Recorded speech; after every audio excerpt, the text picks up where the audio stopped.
Yeah, we are back. Man, it's been so long, but we are back in the building. New location, same host, new team. Mike, what's happening, man? What's going on? Hey, man, I'm glad to be back. Man, I had an intro and everything ready, but I don't even want to do it. I'm just happy to be back, man. You know what I'm saying? This is the Main Event Podcast. Make sure y'all like and subscribe on YouTube because we back season 2. First season was amazing, Mike. We did a lot of growing and we did a lot of learning and we did a lot of everything on that first season. We got some good stories coming about that first season. Yes, sir. But we at a new location now. Feel me? This is officially the home of the Main Event Podcast. Make sure you like and subscribe on YouTube. We are at the Barber Company, man. That's it. I'm always talking about the Barber Company on the Main Event Podcast, but now we here. 7320 South Rainbow Suite 111. Come get it. We all good in here. But let's get to the main event of the evening, man, because the man we got sitting right here in our middle, man, I've been knowing this man for a long time, man. Even before, let me see. Mick, when did we meet? Do you even remember?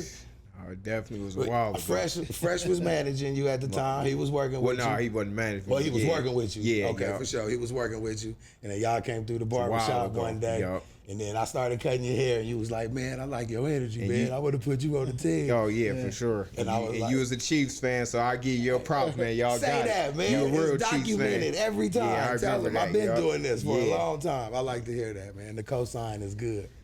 But going back, man, when I first met you, man, I think you were about 12, 13 and 0, if I wasn't mistaken. 12, 13 and 0 around that time. Yup. I want to go back. Was it like 2012? Yeah, was that 2012? It was at least around that, yo. That's when I was coming around. Remember, I was managing Taylor. Taylor. I was coming around at Johnny Toco, and then I ended up running into you. You was grinding. I was grinding, baby. We had to do what we had to do. But I said all that to say this, man. Me and this man, we go back. And we brought him here to the Main Event, one, because he could definitely school these young fighters up and come in the ups and downs of the game, the highs and lows of the game, the big purses of the game, becoming the world champion, reaching the pinnacle of the sport. Mick gonna give us all insight on that. Feel me? So Mick, man, we gonna go back. How did you end up signing with Top Rank just to start off your career? Well, actually, to me, that was always the company that I wanted to be with because I always saw how they brought up their fighters. Right. So, you know, just the way that they even keep their guys busy and it's like real professional from the outside looking in. Right. Yeah. And I saw how they brought up guys like Floyd and De La Hoya and, you know, thousands, hundreds more. Right. So, and then they were Las Vegas based. So I think that's really how that came about. Man. So what made you fall in love with boxing or got you started? Your first, decided to go into the gym. What drew you to boxing? Honestly, like every summer, my parents would make me do something. Whether it was I played tennis, football, everything. But boxing, I probably would have boxed before I did, but I didn't know where any gyms were back in Cleveland, where I'm from. And which is funny is my grandfather grew up with Don, and some of my other people grew up with Al Heyman. Don King, Mr. King. Yeah, and the other ones grew up with Al. What's happening, Don? What up, Don? So y'all getting some new, y'all probably gonna get a lot of new stuff on here, but for sure, both Al and Don King grew up in my neighborhood. Right, I know they was both from Cleveland. I didn't know they that. both grew up. Yeah. They both graduated on the corner of my street. Okay. So I never knew, you know, coming up, I knew that about Don and my grandfather Al. You know, he was somebody that I just heard of from other businesses like music and being a music promoter. But when I tried boxing, I fell in love with it because it was all year around sport and it was one-on-one. Oh, I see, yeah. It wasn't a team and it was just fun to me. And I got my butt whooped. I never lost a street fight. My first time getting smashed was in the gym. Oh, okay. So I kept begging the coach. I was begging him to spar like my first 2-3 days, and he had to explain to me, like, man, listen, you don't even got a mouthpiece yet or nothing. Like it's different. Boxing is not. Get it in. I'm like, man, listen, I don't care. Put me in there with anybody. So this ain't street fighting, right? Man, I got smashed, but that's what made me keep going because I wanted to be able to beat the guy that smashed me. I'm like, okay, I got a mark to reach now. Like I got to be able to beat this cat. Okay. And you know that came about, and it didn't take too long to where I was kind of getting off on him. and I stuck with it since then. Take us through that amateur career, man. How many amateur fights did you have? I had over 150 fights. For sure. I know you was on the Olympic team too at one point, right? But I caught pneumonia, so I wasn't able to compete. But yeah, I won the Golden Gloves. Every tournament that it is, pretty much, I won it. Yeah, I know you was real decorated as an amateur, man. That was everybody. Even Jay Prince was managing you at one point too, right? Yeah, How'd you and him end up hooking up, man? Did he help you get the deal happen for Top Rank, or they was already on you? Well, that's a funny story. I'm gonna bring that up. What happened, Jay, we met, man, I was like 16, I think. So he probably was the first one. I think I met Floyd maybe a year after him. So Jay was the first one that actually showed me like the lifestyle and like a different life, because, Cleveland is like, it's always the first or second poorest city in America. So I didn't have a clue like what. But when I Jay Prince was always flying me to Houston and flying me all over the country. I got a chance to see, like it just opened my eyes. Like, man, it's all of this is out here. Like I can get this, and just by Jay, always calling. We used to talk for hours, and he would even talk to my parents. And he was gonna actually move my dad down there, because my dad was my amateur boxing coach. He had a boxing team. Okay. And he was gonna move us down there to Houston and let my dad run one of his programs. We didn't end up going at the time because my mom was, we had stuff going on at home. But I always been real close with Jay, and he taught me a lot, and just taught me how he came up, and he showed me a lot. So that's what opened up my eyes. I think it was around the same time I was actually with Emmanuel Stewart too. A lot of people don't know. I do. I think I read at that time before. Yeah. So, but with Jay, I traveled a lot with him. I talked a lot with him, and he pretty much treated me like a son. I'd probably say that was probably one of my best relationships as far as just all around. When you get older, you can look back. And you can think and see, like, okay. He was trying to show me something at the time. Yeah, I knew it, but, when you get older, you can look back and appreciate it even more. And that's one of the guys that I can, credit even, before I met Mayweather. Because, I seen a lot with him, but Jay was a little before him, and I seen all of that stuff. And he just treated me good, and I just saw the way he treated people, and that's why I like Jay. Yeah, Jay a good dude. He treated everybody the same. For a long time. Yeah, you knew him too. I remember. Yeah, he was a good dude, man. He was a good dude. But I want to go, man. Let's go to I just had to ask, because Jay, man, he a legend in the game. You got a name in the game, so I just had to know how the magic happened. But let's go to this Top Rank, because I got a story, man, I want to bring up while we're here. I got a story. I think the first fight I was with you, it was at Texas Station, right? And you were supposed to fight on TV. Yeah. And then word got back that you wasn't fighting on TV no more. Yeah. And my man Mick said, I ain't fighting on TV? I ain't fighting. I'm good. Mick walked back up to the hotel room. I'm like, Mick, man, what's happening, man? Can you... now that I've got years in the game, I can look back and see why you made that business decision at the point and what you was trying to do with your career. You feel me? But fans don't know. Right. A lot of fans, they look at it from a fan point of view. Right. And you looking at it from a business point of view. Well, honestly, not to cut y'all off, but what happened was it was impossible, because I was laying in bed, and not to, it's old, we cool, and we, I know they, a lot of stuff happened. I've went from Top Rank to Floyd, so for a while it was mainly tension from their end, but we even cleared that all up. Right, and, made, and that's water under the bridge. But the thing was, I got switched to the very first bout. Okay. So it's like 30 minutes, 45. My trainers wasn't there, cut, man. Stuff go on. Right. Stuff go on behind the scenes. So, long story short, it was impossible for me to fight. I would have had to get up out the bed, run down, wrap my own hands, and fight. So stuff go on behind the scenes that, one thing I never really try to do is say sometime what I know, because it's a business and it's a small game. Yeah. And people could, it's a dirty game. Not saying that Top Rank, because to me, they probably the best promoters in the game if you just look at their whole body of work. and the longevity. But yeah, it was mainly that. Like it was impossible for me to fight. Was that the breaking point? Was that Yeah. I mean, after like, that, okay, I don't want to be with Floyd, y'all no you more? know, I talked to Floyd, and Floyd was saying, like, you know, we was gonna get into all that. You started my next question. Go ahead, though. Keep going. Okay. Yeah, no, I was gonna say it. That's why I became the breaking point. For sure. Yeah, Because he said, "Oh, see what this was gonna happen, and imagine this, that, and I took that step with Mayweather. I felt because actually Mayweather, I was gonna be his first fighter ever.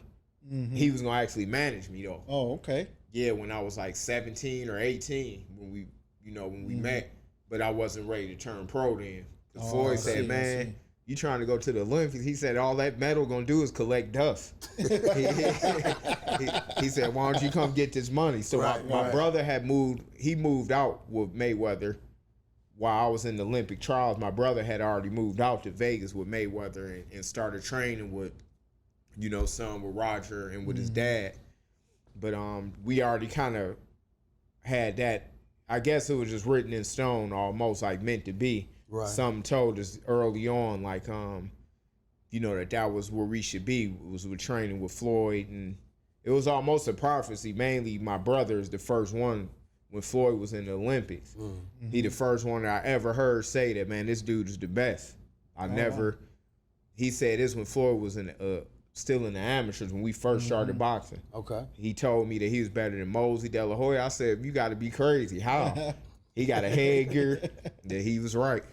Man, that's crazy, man. So that definitely was the breaking point with Top Rank when they did you like that. You was like, man. But at the same time, I was young, and sometimes you got people in your ear, like it could have been a mistake. And that I left. But I did like Bob Arum, and they got a great staff. Like, if we had to move forward, I feel that I would have did a lot more with them. Honestly, I would. Why you say that? Because I just know it's a pinnacle I could have reached. They had with them it's kind of straight business. So everybody make mistakes, whether that happened and it was intentional or whatever. That's one thing. Me looking back, everything happened for a reason, but I'm sure I'd have won a whole bunch of belts with them, like for sure, pretty much. Business wise, you just think they would have guided your career a little better than yeah, I think it would have been guided better. I could say that. It would have been guided better, I think. Now, when you say guided better, what do you mean by guided better? As far as selection of opponents, marketing, more purse money? I don't know about the purse money, but like you can get the fights. They deliver with the fights. Yeah, like you see, even with the pandemic, they was the first ones to come back with the fights. Yeah, I've been saying they had the sweetest deal in boxing for a minute. Like even though PBC, they pay more. Even Top Rank pays the right fighters well, but I know that Bob always liked me, and even the matchmakers and stuff. It just was miscommunication, I think. Right. If I would have really talked to him more, and they, sometimes it's more about communication, because that's one of my best traits in life is getting along with people. Right. Yeah. So I think that if I talked to him more, it would have been more, because when we did talk, they was offering me title fights and this and that, because Floyd Sr. And here's another thing. I didn't even get to my hand was broke my whole time with Top Rank. My hand was injured. I remember you. I injured in my very first fight with them, but I was so excited to keep fighting. I kept fighting, and then I finally got hand surgery after I won the belt with Mayweather. But it's a lot of different ways it could have went, but it's all good. That title, my bad, Mike. Go ahead. So tell me how you felt after achieving the belt. Once you got that belt, what did that Lightweight Champion of the world? What did that mean to you? Honestly, man, it was one of the kind of the worst periods of my life. It was pay-per-view though, right? That was pay-per-view. Yeah, it was good right after I heard the best stuff I ever heard. But when the stuff didn't come to happen and it got stopped and that's why I say like what? Break it down for us. Like what? Like you win the title and then like man, I was off to the races. Like right, because I remember you was on Floyd undercard when you won the title. Yeah, man, I was off to the races. Right. Everybody won money because I was the 4-1 underdog. Because the odds makers knew my hand was messed up, But the kid that I beat, you know, he was a champion like 6 years. I think nobody beat him at lightweight.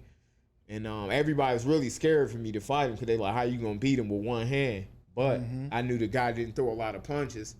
So I'm like, okay, I can, you know, get this by decision. But, you know, the plan was for me to get hand surgery after the fight, which I did. And, man, the plans was just crazy. Like, but when it didn't happen and it just got dismantled, it was, I mean, it's hard to even think about to this day. Like, you know, I'm over it, but the way it happened and the stuff behind the scenes, it was just like some of the worst stuff. You know, there's guys in the game to say, man, we ain't never seen nothing like that in our life, but it was just some crazy stuff that happened, you know. Business-wise. Yeah, I had to vacate the belt. It was just a lot of stories and told, and, you know. Why you had to vacate the belt, though, after you won it? Because you defended it, right? No, I didn't get to. You didn't defend it? I didn't get to. Okay. Yeah, I got my hand surgery, and a fight was made without my knowledge and put in the media. So it was just crazy. Like, my manager was inexperienced at the time. He never managed. This not to knock him, but maybe he regretted to this day and say, dang, I kind of did this wrong. But I don't think that was the time in my career for me to be an experiment. Right. I'm supposed to be finally, you know, I should have had a title a lot, but as soon as I get to the top, I got to be somebody's experiment. Yeah. And it went bad. It went bad, like bad. How many fights did you have with Mayweather Promotions?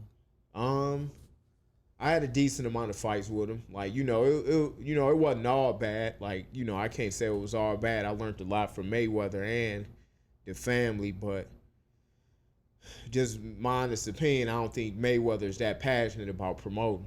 That's just my opinion. Like, he's great in the ring, and he probably mean well, but he been boxing so long that maybe he wanted his own life. He don't have a chance to, you know, pay attention to other people, and not saying that he haven't done well with a couple of the fighters, but right. I know that they got a lot of fighters, and to me, being Mayweather with that name, you should have the biggest company in boxing. It shouldn't. Nobody's really dreaming of being signed with Mayweather Promotions anymore, and that's how it should be. You should hear everybody saying, "Man, I want to," and you know, I think they do though from time to time because they gym stay cracking with people trying to get signed, and they be up in there. Yeah, I'm talking about the top fighters though. Okay, they going to. See, Al and Mayweather, two totally separate entities. That's what people don't know. Like, he does his fights under PBC, but all the Al fighters are just separate. And then you got Eddie Hearn. They get 95% of the fighters going to top rank, Eddie Hearn and PBC. And I know that Floyd's plans for me, he probably had bigger plans for me than anybody. Mm-hmm. And it's really not even, I wouldn't even really say that he was the full reason why things didn't happen. I just know I had an inexperienced manager, and that's what played a part because he had his ear. So whatever, you know, stuff just happened, but it's water under the bridge now. I pretty much, you know, just let it pass. Yeah, for sure. I know, man, because as soon as somebody win the title, you feel like, man, them 6 figure and then what I heard is coming. It's what I heard. Man. From the biggest people in the game that make the decisions and write the checks. When they tell you something and it don't happen, you know why it didn't happen. Yeah. That it almost be like, all right, if you play for the Lakers, imagine what's the dude, Bus, Jerry, he the owner, right? Imagine him telling you, all right, you just won. You finna get $100 million contract, $200 million contract. If he telling you that, and he's saying he don't care what nobody else say, this finna happen, and it don't happen, that mean that something else had to, you know, took place, and don't do it. You know what I mean by saying that. Right. The politics of the game. Yeah. But even the management, I know T, he more, you know, with the business side of it than I am. But even the management, don't they have to get your approval before they set up a fight for you? Yeah, but sometimes it's bigger than. Sometimes you gotta do certain things. It's either that or nothing. Mm-hmm. But me, I was the kind of guy that did always bite the bullet, and I didn't want to put nobody on the front street So I would say, all right, I'm gonna take this fight for this amount of money because I was promised that amount of money next. But then the next fight, same thing. It's like you never get to why the pot. everybody else getting paid? Why my opponent's getting paid 6-7 times more than me? Like, you know, when it became that, it's just like, man, like, but it was a more like, all right, either just take it, be quiet, or no fights at all. I see. And so, but even with your hand injury, I mean, how did you even continue to fight? I mean, you know you injured. just mean, willpower. you still gonna... Willpower. Yeah, that's it. Willpower and just trying to get to what I always fought for, you know, as a kid, like just willpower and knowing how to fight, you know, that kind of stuff, you know, from training with guys like, you know, the Mayweathers, you learn a lot. And me just having the skills to be able to win like that and just block it out. But I know that when you do win the belt, it's a pot at the end of the rainbow. Right. So that was my motivation. That's why I got the surgery literally a month or so after the fight. Yeah. Because you knew you had to follow that. The pot of gold was coming. It was promised. Y'all wouldn't believe what I heard. Like, man, I mean, can you tell us? This is the main event, and we like to talk about stuff people don't know, man. So if anything, you could. Well, I'm gonna just say this: my father was in the locker room, and the most powerful dude in boxing said, "Man, like, I'm gonna just say he complimented my father on how he raised me and my brother at the time, and he was like, man." He asked me, was I hungry? And he said, oh, good, because you finna eat like you at a buffet.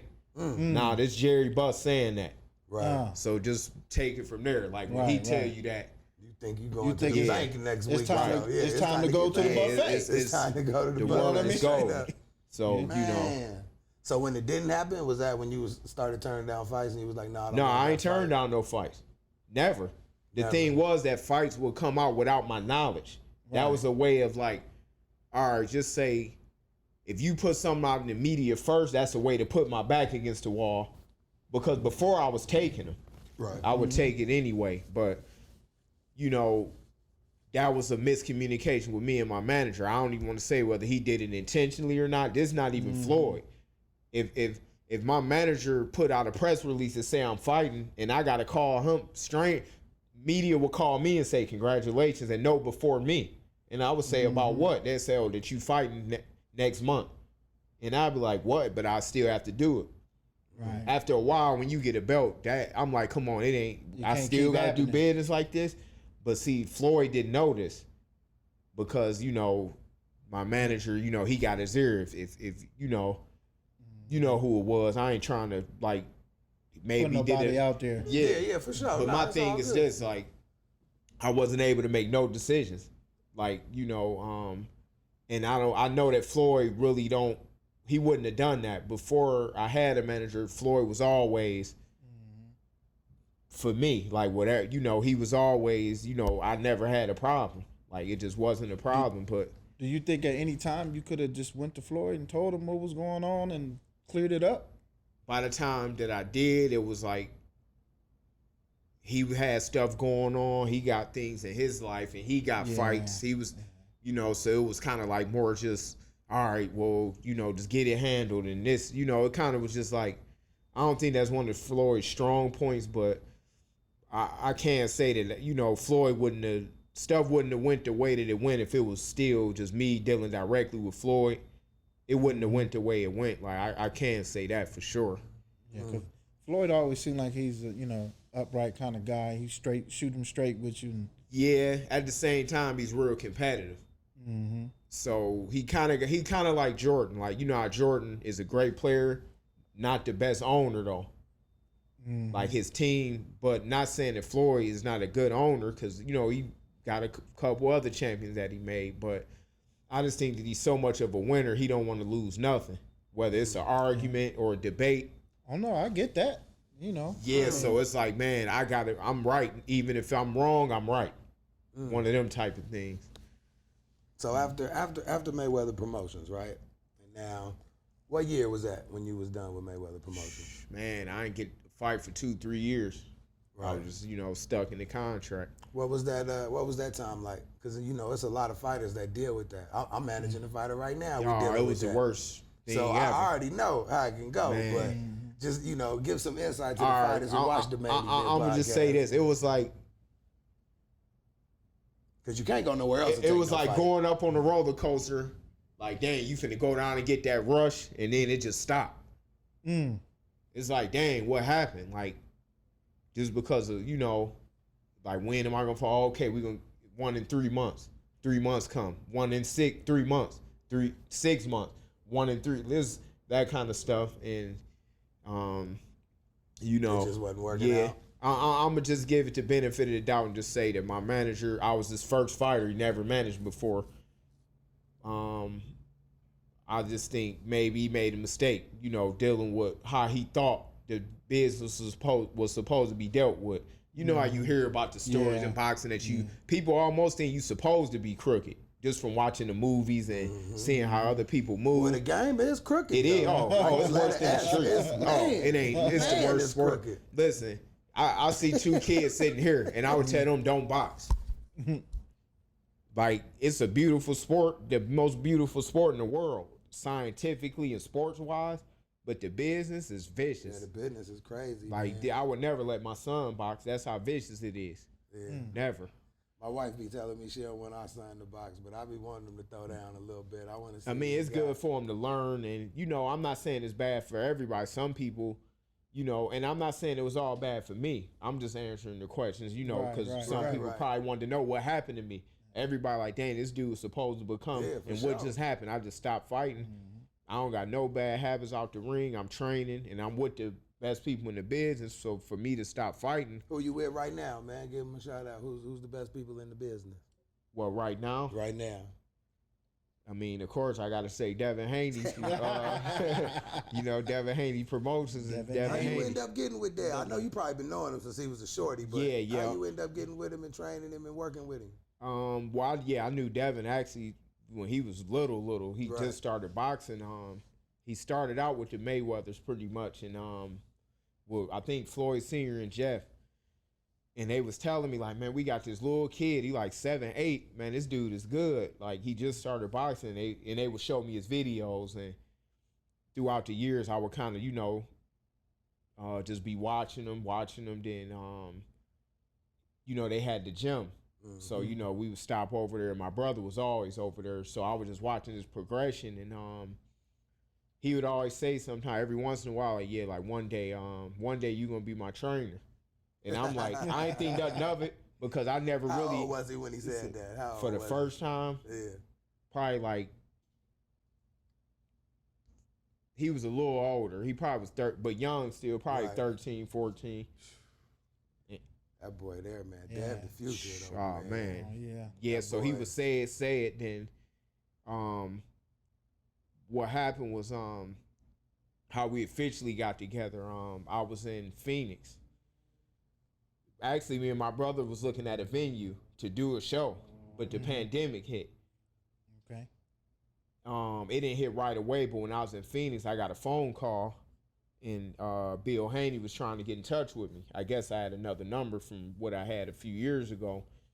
And he, you know, he FaceTimed me. And when he FaceTimed me, he asked me what I was doing and this and that. And he asked me, like, you know, can you train Devin?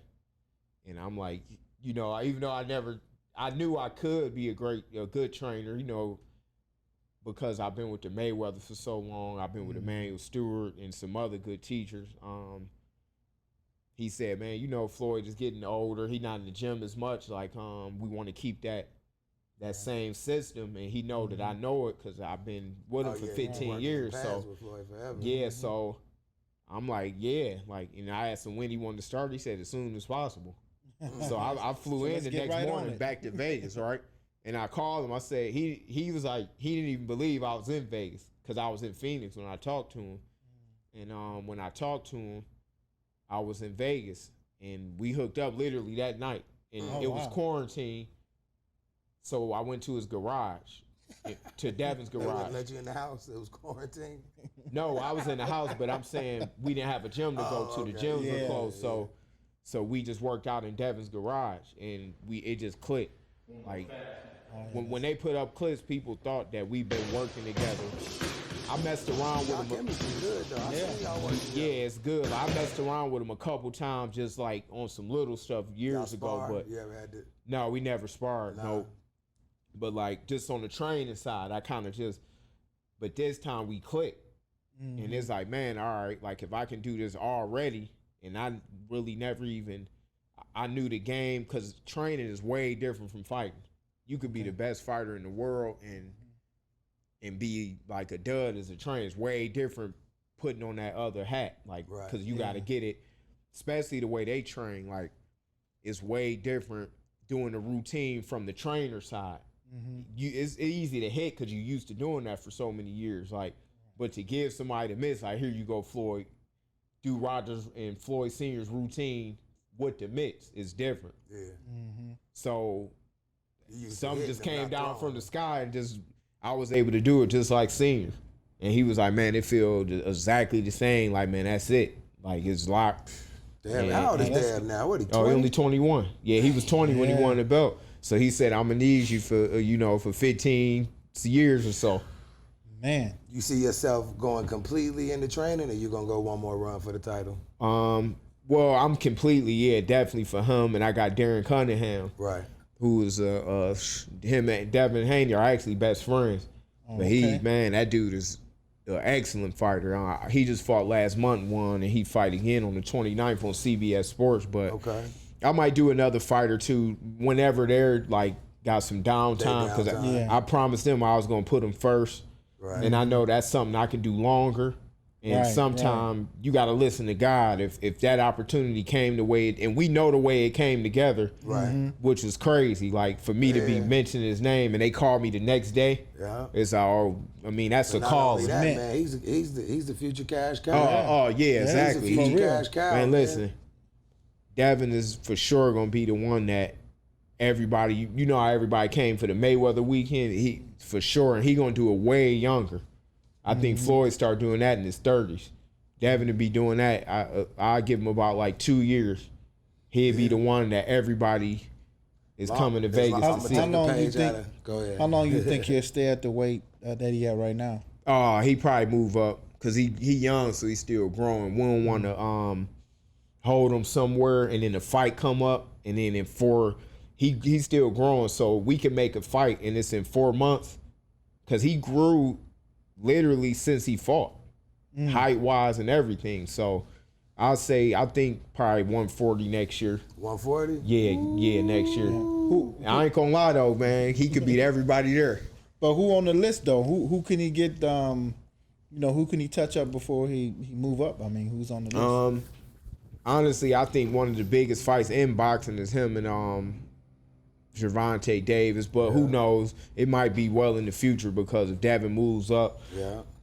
They're both young enough too, though. Yeah, it'll be in the future. It won't be for a while.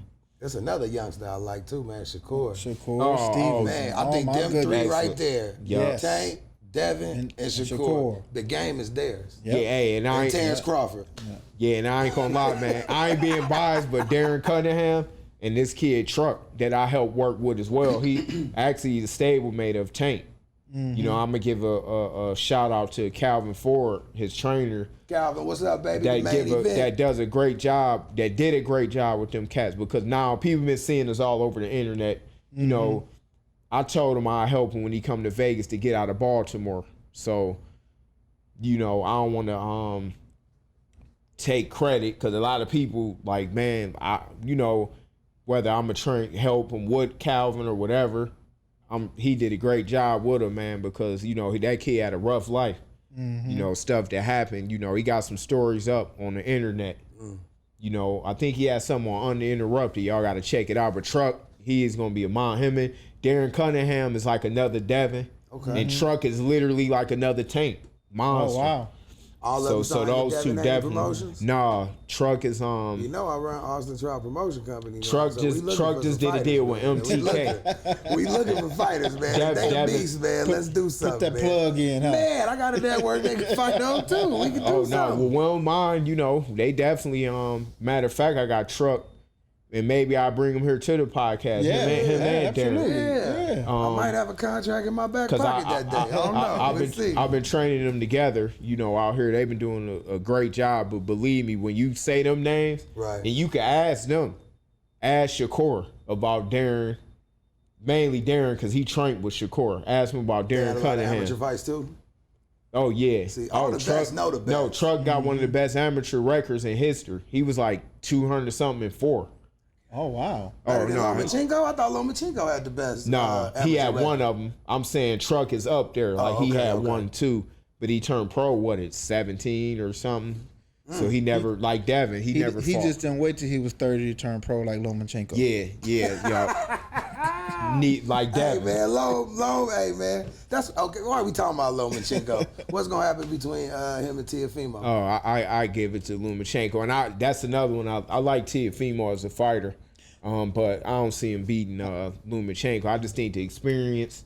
Yeah. And he's a master in the ring. Like, even though I know Devin Haney can beat him, I think so too. Mm-hmm. But Lomachenko is. I do think so too. Lomachenko is a monster in the ring, but man, Dev is something different. What about what you think about Ryan Garcia? As a fighter, is he worth all the hype? He's talking about he ain't fighting because he ain't getting his minimum. I think that or he want more than his minimum. I put it like this: he's a good fighter, but he's not up there with. He ain't no Canelo. Man, listen.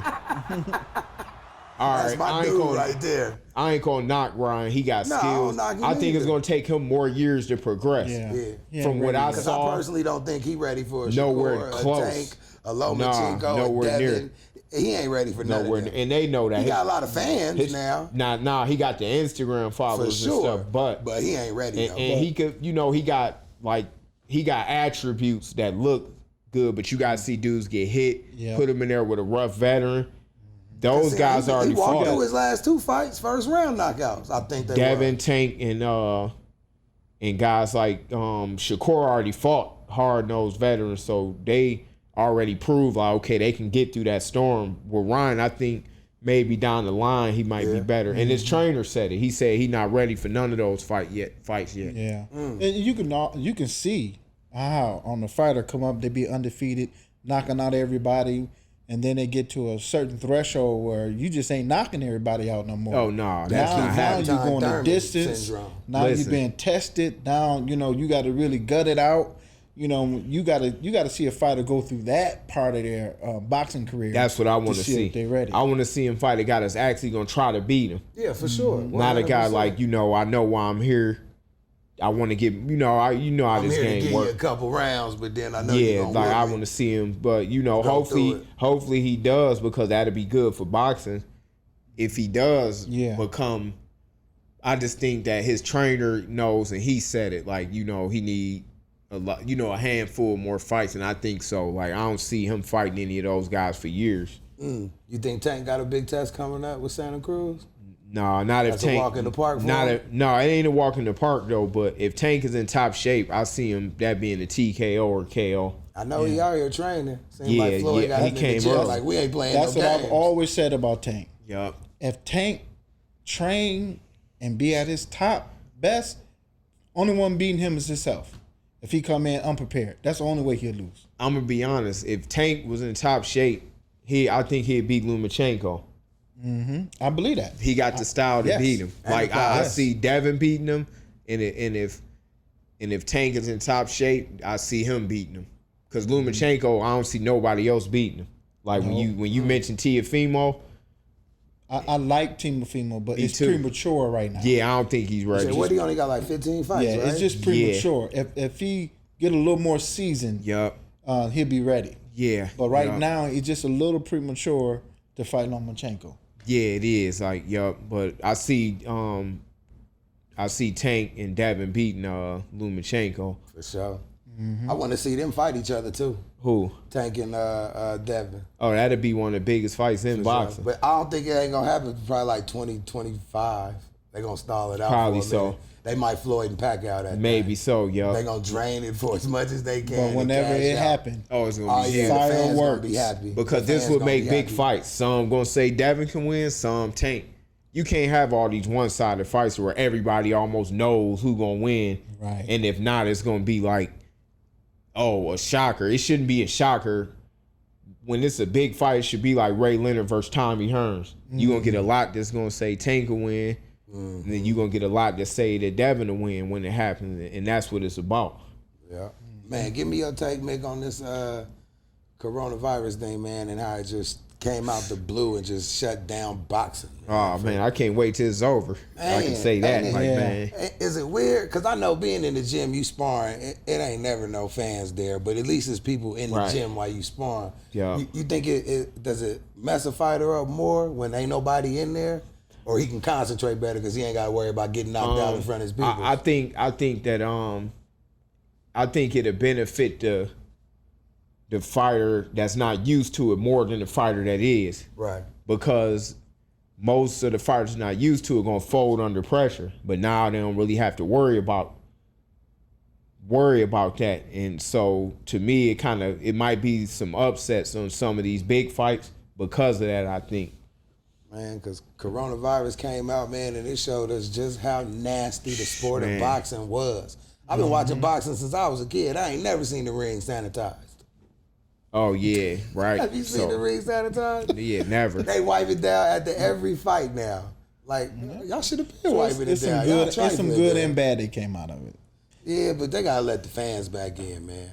Sometimes if a fighter getting hands put on him, and he knows some people that might pick him up. Well, actually, the fight that Darren Cunningham just did, it was an audience. It was limited, but it was an audience. Really? Yeah, matter of fact, Kevin Gates came to see him. Okay. And, a few football players, Xavier Howard, one of his good friends for the Miami Dolphins. Darren Cunningham, right, yeah. Okay. Yeah, no, y'all got to keep that name. He 11-0 now. But wait till he get a few more fights, 122. How many knockouts? 6. This is our first fight together, but man, he didn't. How many managers? He the truth. How many managers he got? Huh? How many managers? Well, he been moved by Bill Haney. Bill, okay. Yeah, Bill. I'm gonna give Bill, his credit too. He did a great job with Devin. The behind the scene, the way that this cat, the mastermind stuff, he did a great job. Man, I'm already knowing, man. Well, Mick, man, we about to wrap it up, dog. We appreciate you coming through, man. No question. You was Thanks the for having first person on the second season of the Main Event Podcast. Good. Make sure you like and subscribe on YouTube as we bring you the best and everything. But we got to bring you back, man. You got to bring the Young Bulls with you. Oh, for sure. And then when Devin ain't busy, man, tell him run about 5 miles up here. Come no question. Yeah, even his pops, man. We would all love for Bill too. What's up, yeah. Bill? Man, you know what? Yeah. Bill actually called because I was putting on shows for him. Right. So Bill had hit me when he first brought Devin pro, and he was young, so they wasn't really letting him fight in the States yet. So he was like, T, man, can we get him on one of your cards, man? What's going on? I'm like, all right, man, we gonna try. I'm gonna see what we can do. Yeah, that's Bill. But it never ended up happening. But I'm glad I met them cats. Oh, so yeah, man. Yeah, man, them dudes different than people think. A lot of people think Devin is like somebody that your kids could look up to. Like, he's a dog and mean as heck in the ring, but you talk to him right here, you'd be surprised. Like, most people, you probably know him, but most people would. They say, man, this is Devin, that mean dude that we see. And I always tell him, like, man, keep it like that. Don't let none of the stuff change you. Stay like that. Man, well, this is the Main Event Podcast. I'm Tawan Butler. That's Mike Risper. We got Mickey the Spirit Bay in the building on the first episode of the second season. Make sure you like and subscribe on YouTube. We back, baby. New location. See y'all next time.